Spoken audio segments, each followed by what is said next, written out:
Chapter 9, All That Jazz. The Crossroad Mall was bustling. Stores lining the many levels were jam-packed with people milling about, and the lights glowed a rosy yellow in the high domed ceiling. Serena, a lollipop in her mouth, skipped along next to Molly. "Oh, Molly," Serena squealed, "there's so many people here today." "Isn't it just great?" Molly brushed a bright red bangs from her eyes and smiled. "I always love on Saturdays because everyone shows up for the weekend sales." "And don't forget all the cute guys," Serena pointed out, her eyes scanning the crowds. Let's see. There, and over there. If only Andrew and Tuxedo Mask were here, Serena thought, then things would be perfect. Molly nudged Serena playfully. "Come on, Serena. If you guy gaze all day, we won't get any shopping done." Serena immediately turned back to her friend, taking her arm. "You're right," Serena agreed. "What was I thinking?" The air conditioning of the mall was a nice change from the hot outdoors, and Serena breathed deeply. The weather report said that the heat wave that they're in was going to end with a thunderstorm that day. Serena hoped it would be a mild storm. If there was one thing she hated, it was thunder. The two passed the music store, and Molly stopped and grabbed Serena's sleeve. "Hey, let's stop at Babel Records. I love this place." "Babel?" Serena pouted. "Let's come back here later. I'm famished. How about some ice cream?" Molly turned to her. "Serena, you're always hungry. It's just the first 2 hours. We've had 3 slices of pepperoni pizza, a bag of choose-your-own candy, a can of cherry-flavored popcorn, and you're still eating that lollipop." Serena pulled the white stick from her mouth. It was picked clean. "Not anymore," she said with a giggle. "Ice cream is a mall must, Molly. Think about the famous Shakespearean poem. Ye scream, thee scream, we the people scream for ice cream." Molly rolled her eyes. "You're really gonna make ye scream?" Molly muttered. "I'll make you a deal. Babel now, scream later. Cool?" Serena sighed. Fine, she said at last. "But as a fee for keeping me waiting, Baskin-Robbins is on you." She gave a peace sign. "And today I intend to sculpt all 31 flavors." Molly gave her a sideways glance as they walked into the store. "Why am I not surprised?" Serena giggled and hugged her on the neck. "That's why I love you, Molly." Serena knew she could always count on her best friend to pick up her demands. Babel Music was huge. Tapes and CDs filled the miles of display stands and shelves, and posters of bands plastered the wall. "They have everything here," Molly declared. "There's so much music. Just look at this selection." "Here's the Jewel CD." Serena pulled down the CD and started singing. "Who will save your soul?" "What are you checking out, Molly?" Molly flipped through the CD she held. "Bach's English Suites, No. 2, 4, and 5. Miles Davis, Highlights from the Plug Nickel. Louis Armstrong's What a Wonderful World. Mozart, De Noce de Figaro. Man, I want them all, but there's no way I could buy everything today." Serena stood there completely dazed. Wasn't that all parent music Molly had in her hand? "You listen to music like that, Molly?" she asked. Molly nodded. "I love it." Serena took a few CDs Molly was holding. "I just got the new Brandy CD," Serena commented as she skimmed through Molly's choices. "But I've never heard of Duke Smellington?" "That's Duke Ellington," Molly corrected. "That's because he's not hip-hop or alternative. He's jazz." "Jazz?" Serena's eyes widened as she stared at the CDs. Molly had always been pretty sophisticated for her age. Even when Serena and Molly went camping together in the 3rd grade, Molly had brought F. Scott Fitzgerald for reading material. All Serena had were 3 issues of YM. Even Molly's fashion tended to be more serious. While Serena would gleefully shop at the latest hard candy colors, Molly would stick with Dior and Chanel. "No way! It's out!" Molly cried as she pulled out another CD. "This is the new Amadeus." "Who's he?" Serena asked as Molly gazed at the CDs with starry eyes. "He's my favorite jazz artist," Molly explained. "His music is perfect for a romantic moonlit evening stroll. I think I have a major crush on Amadeus." Serena glanced over at the CD and made a face. The CD jacket showed an abstract illustration with silver trim around the sides. "Molly, the dude who makes this music is probably graybeard and almost 100 years old." Serena handed the CD over to her best friend. "How can you have a crush on someone so ancient?" Molly simply smiled. Serena shook her head. Geez, she thought. How could Molly even think about dating a guy so antique? With young studs like the Backstreet Boys around, what was Molly thinking? But Serena remembered that Molly's dad was more than 10 years older than her mom. Serena began to wonder if liking older guys was a genetic thing or something. Queen Beryl sat upon her throne, thick shadows enveloping her snake-like body. Music was playing, billowing through the hot, musty air of her evil kingdom. She focused her cold orange eyes at the small plant on the table before her. "I do not hope you're wasting my time, Jedi," she warned, her voice a lizard's hiss. Jedi smiled. "Please watch, my queen," he said softly as he moved his fingers and the music grew louder. The plant began to quiver. As the music went on, the plant slowly shriveled until it became a sad, drooping clump of dead stem and leaves. Queen Beryl raised an eye. "What is this?" "This is my new plan, Queen Beryl," Jedi answered, his eyes glowing in the darkness. "This music you've heard contains a special wavelength that steals energy from the listener. The energy from this plant is absorbed by the music." He smiled. "The same thing will happen to the humans who hear it." Queen Beryl's face lit up. "Excellent work, Jedi," she commended. "Those foolish humans love music. Set your plan into motion immediately." Jedi bowed his head. "Of course, my queen." Jedi straightened and snapped his fingers. "Slave, come to me," he commanded. The thick air behind him began to tremble.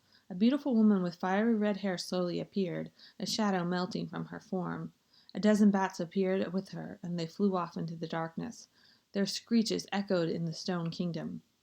"You called, master?" she asked quietly, bending down on one knee. Jedi held up a small cassette tape.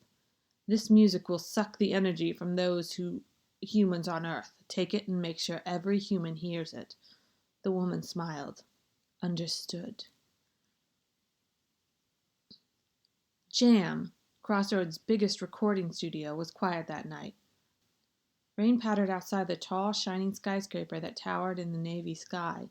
In the darkness of the rainy evening, no one saw Jedi's deadly, beautiful servant slip into one of the recording rooms. She pushed the door shut behind her with long red fingernails. "Excellent," the woman murmured. "No one's here." She pulled Jedi's tape out of her dress pocket. "If I put this tape in the recording machines, all copies made from it contain the evil waves that absorb the energy, and soon enough energy-sucking music will be all over the city." She flipped the eject button on the machine and inserted a tape. It clicked as it slid into place. "Queen Beryl will be so pleased."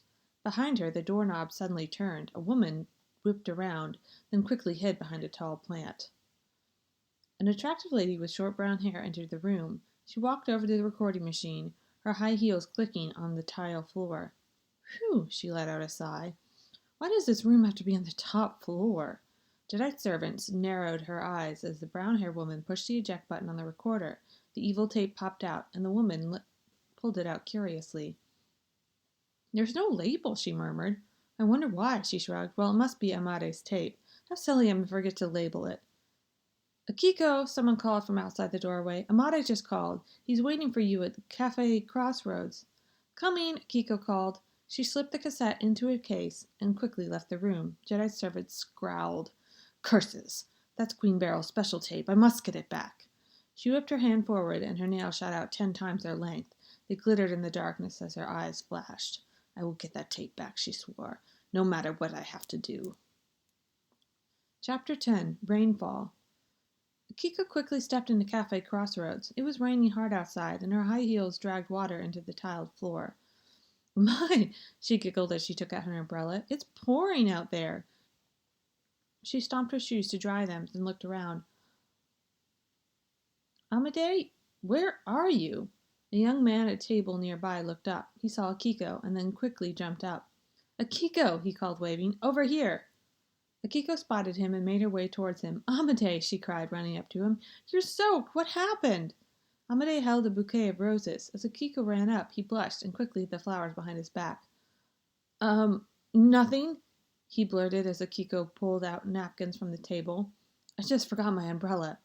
"Oh, Amade," she began to wipe his drenched jacket. "You're so silly. How could you forget your umbrella on a rainy day like this?" Amade looked down. "I've had a lot on my mind," he said quietly. Akiko smiled, pulling off his sunglasses.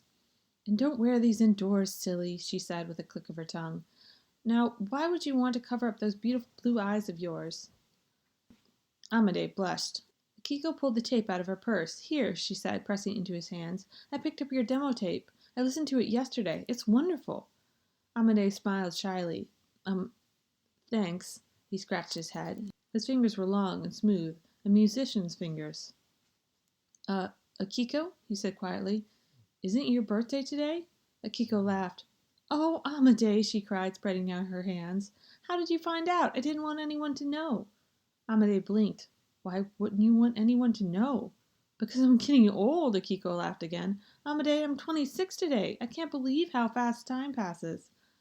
Amade gently touched her shoulder. That's not old, he insisted. I'm already 24. You're only 2 years older than I am. Akiko smiled, touching Amade's shoulder. Amade, you're so great, she sighed. You always make me feel better. Amade looked down again. His hands trembled over the bouquet behind his back, but he still didn't pull it out. Now on to business. Akiko brushed some hair behind her ear. The demo's fabulous, Amade. Finish it up, and we'll be doing great. And don't forget to come up with a title, too. What do you want on the next album cover? Amade shook his head. I haven't decided yet. That's fine, Akiko assured. Come up with the title first, and then we'll think about the cover. Just then, a man approached their table. Akiko, he said, we're having a problem with the recording studio. Could you come help us out? Akiko turned her head to him. No problem, she smiled at Amade. I guess I gotta go. See you later, okay? Keep my umbrella, or you'll catch a cold next time you go out. She pushed her umbrella at him and ran to the door. Just before she left, she blew Amade a kiss and winked. She didn't notice him turn bright red. The drawer shut behind Akiko with a wet slapping sound, and Amade stood alone. He slowly pulled the bouquet of roses from behind his back and looked at them sadly. I am such an idiot, he murmured, and he flipped the cassette over Akiko handed him. She didn't see the title wrote on the cassette. A waltz for Akiko, he sighed, and slipped the tape into his pocket. Amade took Akiko's umbrella with him and stepped out into the rain, opening the umbrella over his head. He shivered as cold seeped into his already wet clothes. Letting out a breath, he began to walk down the sidewalk. Don't move! Amade froze. Slowly he turned his head. Who's there? He called hesitantly. Jadeite's servant stepped from the back alleyway, her eyes dark, her dagger-like nails glinted in the rain. You're not going anywhere, she hissed, clenching a fist. Who are you? Amade was shaking. The woman's body began to change. Her arms and legs got longer, her eyes got smaller, her ears flapped out, and great wings spread out from her back. Amade choked. He dropped the umbrella, spun around, and ran for his life. Monster! This rain sucks, Serena sighed as she stepped down from Molly's front steps. I can't believe it was sunny and blue sky this morning. Luna, on Serena's shoulder, cocked an eyebrow. If it wasn't for the rain, no one would appreciate the sun. Sure we would, Serena countered, shaking her head in disbelief. Also, think about all the added benefits. Permanent tans, constant beach weather, endless good moods, and no baseball rain delays. Luna hopped onto Serena's shoulder. I don't think any of the farmers would be pleased without rain. Or the umbrella makers, Serena added. By the way, do you realize you weigh like 200 pounds? Serena complained as she nudged Luna. You're heavier than steel. Maybe I should get on some diet cat food. Diet cat food? Luna muttered. That stuff tastes terrible. Just my luck, Serena thought. I'm stuck with a cat who's not only bossy, but finicky, too. She picked up Luna and put her on the ground. Then at least try to exercise instead. If you don't lose weight, you're going to break my back. Serena sidestepped a mud puddle on the sidewalk. Hey, she shouted, I know. A rainy day is a great day to play video games, she giggled. It's a perfect excuse to spend some quality time with Sailor V and Andrew. Serena. Luna's voice began to take on its familiar pseudo-parent tone. Don't you have a math test to study for? It's almost 6 o'clock, you know. Don't be silly, Serena thrust her chin in the air. I can't study when it's raining. It's called Serena's Law of Addition. Math homework plus participation equals vacation. Luna rolled her eyes. Yeah, your whole brain is on vacation, Serena. You can knock on the door all you want, but no one's home. Suddenly, a screaming Amade ran down the sidewalk and crashed into Serena. The two fell on the flat, wet, filthy concrete with a loud splat. Ah! Serena screamed as she saw all the dirt splattering on her clothes. Look at my Mew Mew blouse. It's gone from earthy beige to muddy brown. She jumped to her feet, fuming at the young man who was still laying on the ground. Why don't you watch where you're going? Do you realize that interfering with a hip chick's style can get you arrested? At least a fashion arrest. There was a... Amada could barely talk. There was a monster! He looked up, saw Serena glaring at him with flaring nostrils, and screamed louder. Ah! He cried, crawling away from her frantically. Not another one! Don't hurt me! Serena blinked, quickly shook her head, and blushed. Hey, no, I'm not a monster, Serena frowned. Great, she thought. Why do I keep scaring people I've never met? First the little boy with the donuts a few chapters back, and now this dude? Amade peeked his head out from behind his arms. Really? He squeaked. I'm sorry. You just looked so mad a second ago. I got scared. Serena sighed and brushed some mud off her blouse. She looked up at the guy and realized he was pretty cute. Kind of fragile and timid, but good looking. No, it's okay. You didn't mean to bump into me like that. She rubbed some water from her cheek. Why don't you have an umbrella? Amade shakingly got up, covering his eyes from the rain. I dropped it somewhere, he answered. I'm really not sure where it is. Serena held up her umbrella over the two of them. You might as well share mine then, she offered. I'll walk you down the street. You'll get drenched otherwise. Amada blinked and then smiled. Thanks, he said. You're kind. No problem. As the two of them walked down the street, the drops of rain made tapping noises on Serena's satellite dish-sized Tommy Hilfiger umbrella. The navy fabric seemed to cover Serena and Amada in a faint blue glow. Serena scratched her head. So, she asked, what were you screaming about anyway? Serena sensed another potential excuse for skipping her homework. Amada frowned. I saw a monster, he explained, wringing his hands together. I was leaving the cafe when the monster jumped from the shadows and tried to attack me. He looked down. You probably don't believe me, he added quietly. Serena stared at him, mouth open. A monster? An excuse not to do homework was one thing, but another face-off with some Wes Craven movie ghoul was going overboard. Why did Serena always get the gory superhero action? What about the simple crime fighting, things like pickpockets and shoplifters? She could deal with them, even car thieves or bank robbers, but enough of this Twilight Zone stuff.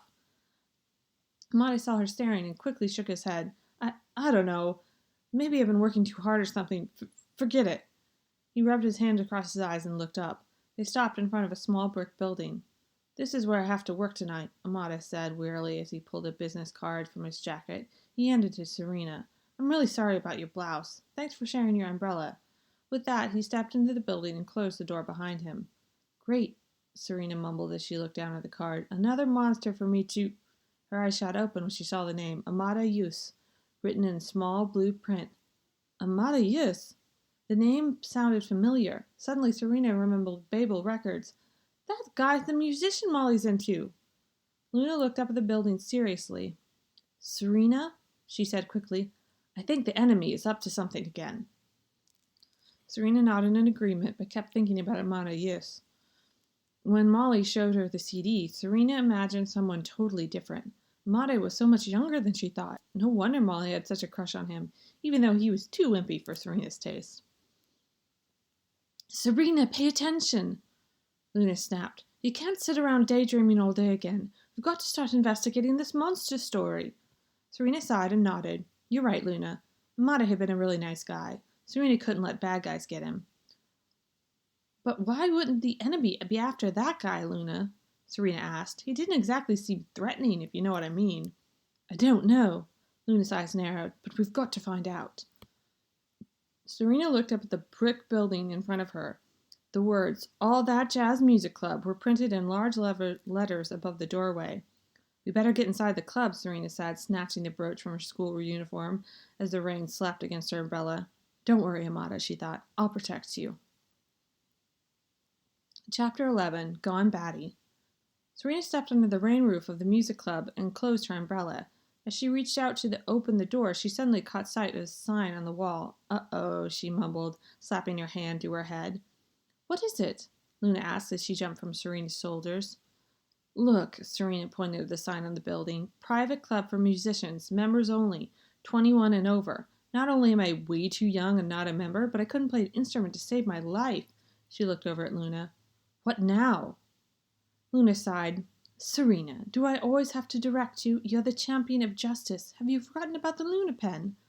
Serena's eyes lit up. That's right, she thought. With the magic pen Luna gave her in the last novel, she could easily transform into whatever or whomever she wanted. She paused. Luna, what do I into? A saxophone? Luna looked over at Serena and shook her head in disgust. Serena, please tell me you're joking. All you need to do is a fake being a musician with a membership card. Serena's face brightened. Cool, she thought. Here was her chance to morph into a glamorous pop star. She began to imagine herself as one of the TLC girls, or Jewel, or Mariah Carey, or... Serena, Luna was losing her patience. What are you doing? Morph into a plain studio musician so we can get in. Serena made a face. A plain studio musician? The champion of justice can't settle for plain. She thrust her pen into the sky. Moon power? Transform me into a slammin' chick star like Jennifer Lopez. The pen's jewel shot out its light, and when the pink and orange smoke faded away, Serena looked down at herself. Wicked, Serena cried happily. I am so rockin'. Serena's blouse and shirt had turned into black leather pants, a white t-shirt, a red leather jacket, and big silver hoop earrings. Her hair was flashy green like a techno pop star and went beyond her shoulders. Luna snickered. It's you, Serena. Serena scowled. Just because you can't keep up with the young generation, maybe you should try The Box or MTV instead of watching VH1 all the time. She grabbed Luna and draped it over her shoulders. Now play dead. No pets are allowed, so you're my accessory. What? No other option, Luna, Serena whispered as she opened the door. Now play like a mink or we'll blow our cover. Luna covered her head with her paws. How humiliating. The music club was brimming as Serena walked inside. Dozens of tables were filled with musicians who stared enthusiastically at the young man on stage. Hardly anyone was talking, their attention completely focused on him. Look, Serena whispered to Luna. It's Amadei. Amadei sat behind a huge piano, a single spotlight on him. His eyes were closed, his fingers gently pressed the black and white keys in beautiful combinations. Music drifted through the air. Wow, Serena whispered as she found an empty booth and sat down. He's really good. A waiter came up as she rested her head on the back cushion. Would you like something to drink, miss? He asked, bringing up his pad. Serena grinned. Sure, I'll take, one extra large chocolate milkshake. The waiter blinked and Luna's jaw dropped. Serena, she hissed into her ear, what are you doing? Shut up, Luna, Serena growled as she covered Luna's face. Sorry, ma'am, the waiter said slowly.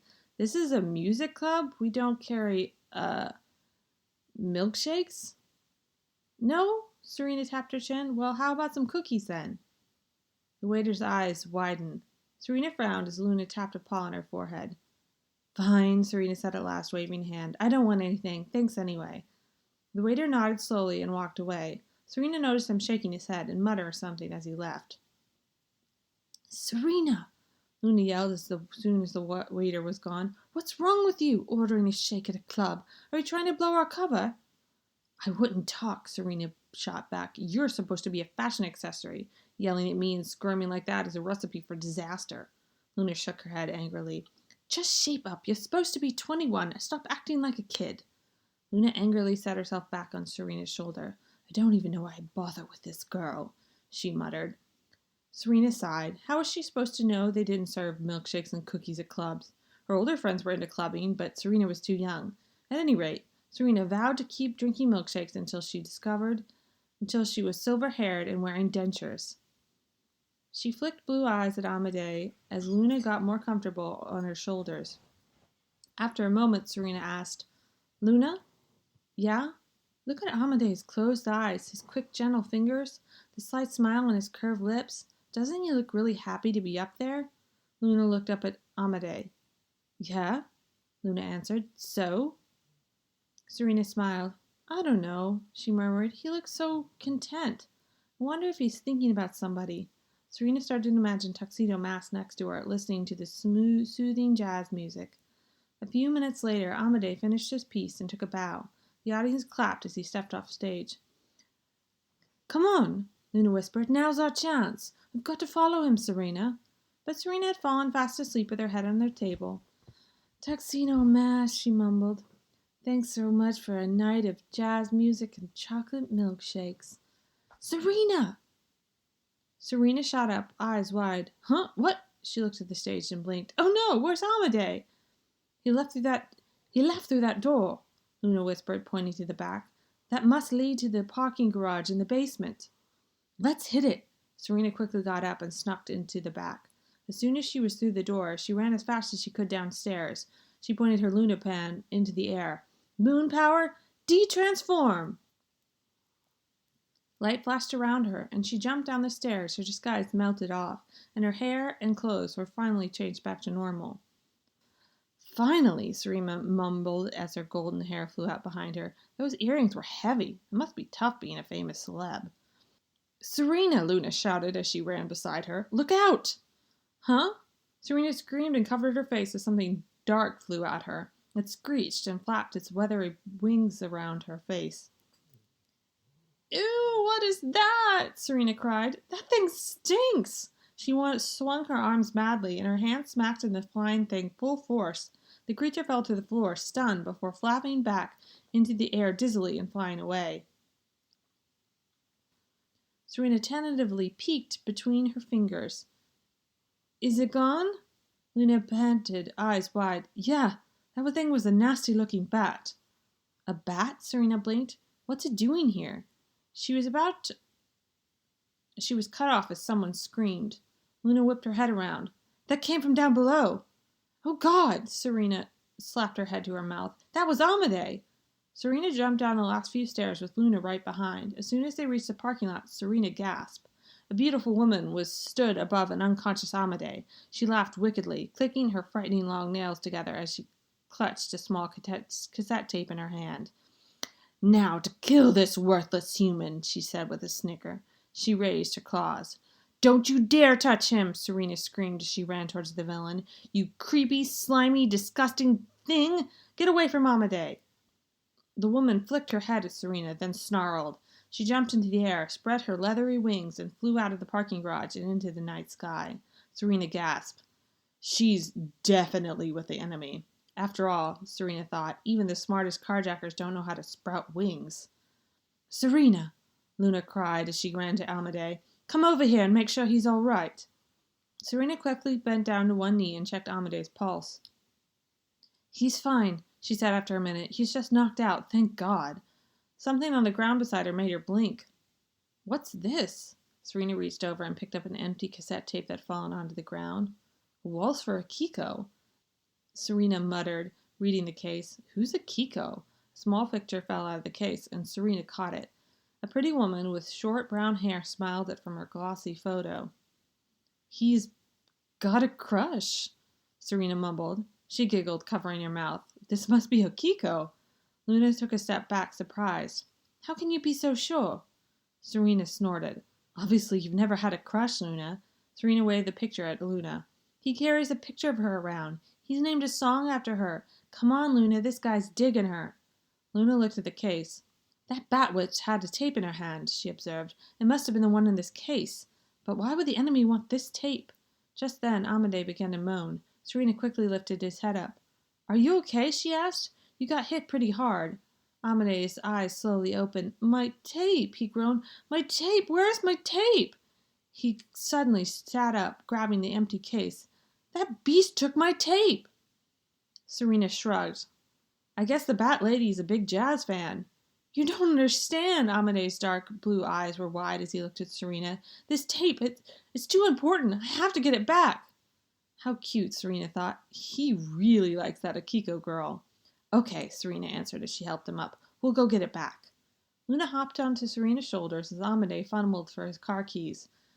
Serena, Luna whispered, how come you're so willing to go fight this time? Because this is a fight for love, Luna. Serena clenched her fist and smiled. And I'm not letting some smelly freak lady get in the way of a man and his heart. Luna rolled her eyes. I think you've been watching too many soap operas, Serena, she mumbled with a sigh. Chapter 12. Love Power. Serena squinted through the window and looked to the sky as Amadei drove his BMW Z3 full speed. It had finally stopped raining, but had gotten dark and hard to see. Can you see that beast, Serena? He asked as he pointed the car around a sharp turn. No, it's too... Wait, there she is, Serena pointed up. She's flying east. Right. Amade jerked the steering wheel, and the car flew down an empty road. I'm getting that tape back, Amade muttered through clenched teeth. I won't let anyone take it from me, not even some bat lady. Serena looked at him out of the corner of her eye. Amade's eyes were narrowed, and his knuckles were white over the wheel. She tried not to giggle. Man, he must really like Akiko, Serena thought. So, Amade, Serena grinned and leaned closer to him. That song you played in the music club was Waltz for Akiko, wasn't it? Amade's eyes widened, and he blushed. Serena could remember how happy Amade had looked playing the piano, his gentle fingers, his curled lips. It was, wasn't it? Serena repeated. Amade was quiet for a moment. Yeah, he answered at last. Serena smiled. It's a beautiful song. I saw the picture of her in your tape. She's really beautiful. She raised an eyebrow. You really like her, don't you? Amade turned away. Serena laughed. Why are you so embarrassed? It's okay. I have a crush too. She held out her chin. Well, 2 actually. Maybe 3 or 4. Everybody likes somebody. Having crushes is completely normal. I don't like her, Amade muttered bitterly. Serena blinked. Amade's shoulders slowly relaxed. His voice went very quiet. I don't like her, he said again, his voice barely above a whisper. I love her. Serena froze. Amade was staring at the road blankly, his eyes half closed, his lips pressed together weakly on his face. Not good, since he was driving. But Serena knew he was sincere. This wasn't a crush. This was love. Serena couldn't move for a moment. Slowly, finally, she shook her head. She put a hand on his shoulder. Then tell her. I can't, Amade muttered. There's no way. Why not? Serena's eyebrows creased. She's never going to know unless you tell her so. Tell her, Amade. You don't understand, Amade moaned as he bit his teeth together. I've been in love with her for so long. Then what are you waiting for? Serena slapped her fist into her palm. Come on, Amade, you can't. Oh my God! Amade's eyes widened as he pointed to the sky. Serena, what building is that lady flying to? Serena brushed her hair from her eyes, squinting, and replied, The Jam recording studio? No, Amade cried, horrified. Akiko's in there. What? Serena could hardly keep up with Amade as the two of them dashed up the stairs. Geez, Serena thought as she panted and Luna flew beside her. For being such a wimp, this guy certainly doesn't run like one. Amade reached the top floor first. He threw open the door just as Serena, breathing heavily, caught up. The red-haired bat lady stood in the room, holding a cassette tape and laughing. All the workers in the room were unconscious, including the woman with short brown hair Serena had seen in the photo, Akiko. Excellent, the bat lady hissed, her red eyes flashing. Nothing can stop me now. Wanna bet?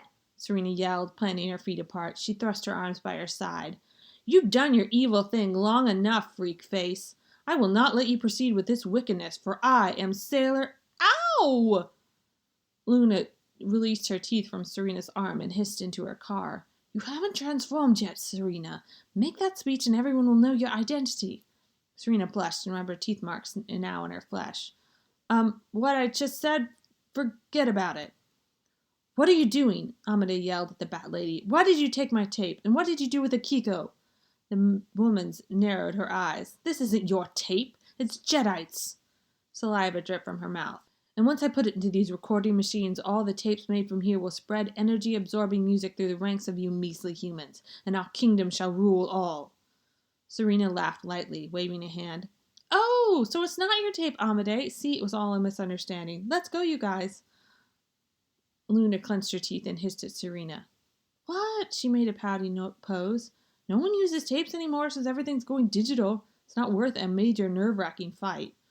Luna's glare pierced through Serena. Okay, Luna. She turned back to the bat lady. Like I said, you won't get away with that evil plan. Why won't I? The bat lady demanded. Serena thought. Good point. She had the tape, the recording equipment, and she could fly like a bat. Without hesitating, Luna jumped towards the bat lady and grabbed the tape with her teeth. The woman screamed as Luna landed in Serena's arms. You cursed feline, she roared. Give that back! The bat lady suddenly threw up her arms, and a black shadow melted over her. The room rocked with thunder, and the shadows became a flurry of bats. The Bat Lady had completely transformed. Her eyes were pink, her ears had turned long and leathery, large black wings protruded from her back. "Hey," Serena said with a giggle, "you're really Batman's evil twin sister, aren't you?" "Silence!" the half-bat, half-lady roared. She grabbed Akiko off the floor and pressed sharp claws against the Slender's throat. "Give me my tape," she snarled, "or this woman dies." "Akiko!" Amade screamed. "Leave her alone! You can take me instead!" Ugh. Akiko's eyelashes fluttered as she woke up. She opened her eyes wide in the gasp at the claws pressing against her neck. What's going on?" Her eyes wildly traveled around the room, and she sucked in a breath. "Amade!" she cried. "Help!" Serena scowled. "A hostage? That's low, Bat Lady. Prepare to get swatted." Serena threw the tape at the creature. "Get her, Amade!" As the tape flew through the air, Amade dove towards Akiko and grabbed her, rolling to safety. Luna jumped in the air and caught the tape before the demon's outstretched hand could reach it. With all her might, Luna crashed through the tape with her teeth and slammed into the floor. The pieces shattered all over the floor. "No!" The Batwoman fell to her knees, picking up the smashed remnants of the tape. "Jedi's tape!" She whipped her head around at Serena, snarled, and jumped out the window. Serena cried, "She's flying away!" "Akiko!" Serena blinked and turned around. Amade was holding a shocked Akiko in his arms. She was shaking as he frantically stroked her cheek. "Akiko!" he cried. "Are you okay? Akiko!" "Amade?" Akiko stared up at him with watery eyes. She grabbed his shirt and buried her face in his chest. "Oh, Amade!" she sobbed, curling into his arms. You saved me!" Serena cocked her head. "Aw, how romantic!" "Serena, come on!" Luna jumped onto her shoulder. "You have to transform and go after the enemy." Serena frowned. "Man, just when we were getting to the good stuff." Serena ran out the door and back down the stairs. Once she reached the street and made sure no one was around, she thrust her hand up into the sky. "Moon prism power, make up!" After the mini laser show her transformation voice created, Serena was fully costumed as Sailor Moon. She grinned, taking a deep breath as moonlight washed over her sparkling uniform. "Oh, I feel so energized." She looked down at Luna. "All right, Luna, let's go get our bat friend. Holy moon power." "Enough corny Batman jokes, Sailor Moon. Quick, to the roof of that concert hall down the street." Luna yelled out as she ran towards the stairs. After running 3 blocks, up 12 floors, and through several hallways, Serena was completely pooped. When she finally opened the door to the roof, she was panting. "Evil witch," Serena wheezed. "Beware! I'm Sailor Moon." The demon, desperately trying to piece Jedi's cassette back together, turned to Serena with a growl. "Get lost, kid," she yelled as she threw an arm in Serena's direction. A wave of sound roared through the air and smacked into Serena. The impact threw the scout backwards several yards. "Aye!" Serena grabbed her head as she was tossed onto the concrete floor of the roof.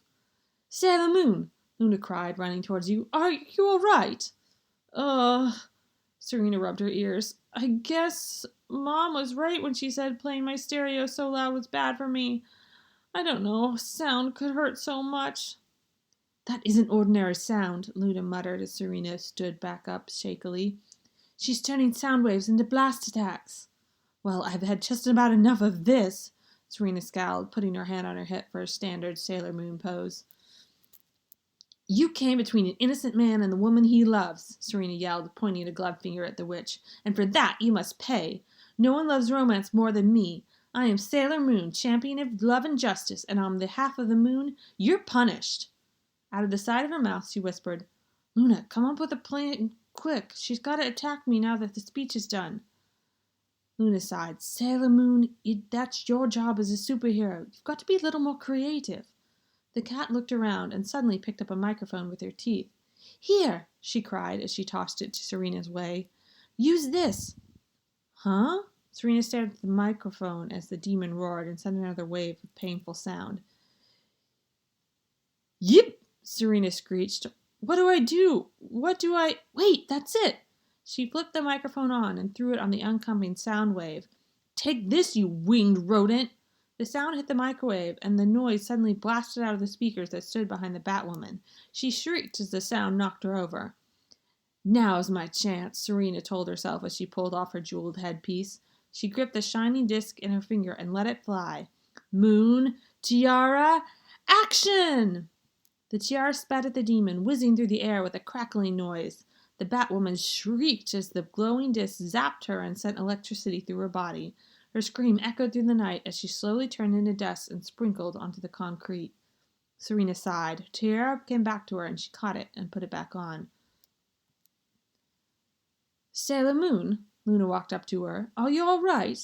I'm fine, she suddenly blinked, and I hope Amade and Akiko are okay. Let's go check, Luna proposed as she ran back to the stairs. Serena moaned. The battle's over, Luna. Do we have to run again? It just wasn't fair. All the other superheroes got to fly, or at least have some fancy car or plane. Couldn't she at least be bionic? Serena poked her head around the doorway. Akiko was tying a bandage around Amade's legs.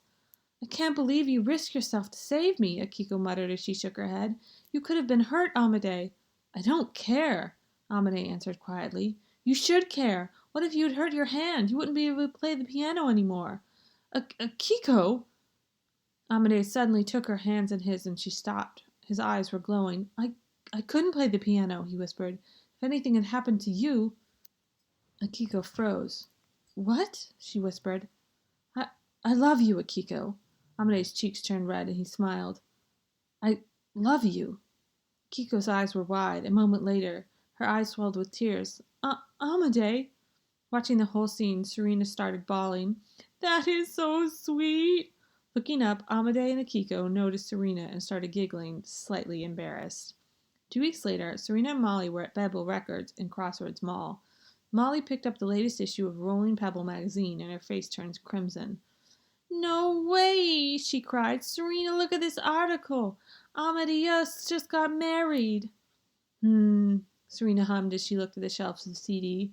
How could this happen? Molly wailed. Oh, Serena, why couldn't he wait for me? Serena sighed. Come on, Molly, he's too old for you. Besides, he seems really happy with his new bride. Her finger trailed down the shelf of CDs and she smiled. Here's his new CD. Molly's eyes went up. The brand new one? I thought it was sold out everywhere. This is the last copy, Serena pulled it down. It's got amazing music, so everyone's buying it. But it's a little different from how he originally planned. He was going to name it after his wife, but he decided that the two of them would name it after someone they both appreciated. And who is that? Serena smiled, flipping the CD over and showing Molly the cover. On it was a picture of Sailor Moon standing in a crescent yellow light. The words Moonlight Lady were printed along the side. See, Serena winked. He's got good taste, don't you think?